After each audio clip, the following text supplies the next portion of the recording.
నిజమేది మాట ఎట్లా చెప్తే అట్లా పోతాడు. 90 ఏళ్ళ వయసులో ఉంది నీకు కావాల్సి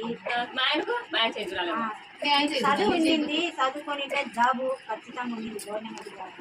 ఇప్పటికైనా నువ్వు చేస్తే ఏదైనా కోచింగ్ ఎందుకు వస్తే వచ్చే అవకాశం ఉంది నీకు గవర్నమెంట్.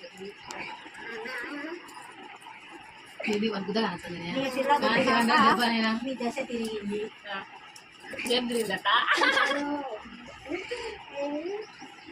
నీకు 3 సంతానాలు ఉన్నాయి. ఇప్పుడు ఆపరేషన్ చేసుకోలే.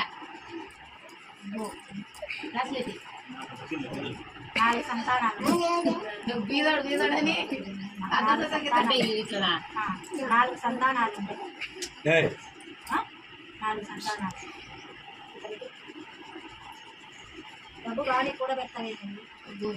చేతిలో 1 పైసా ఖర్చు చేయవు. భర్త చేస్తే కనిపిస్తావు.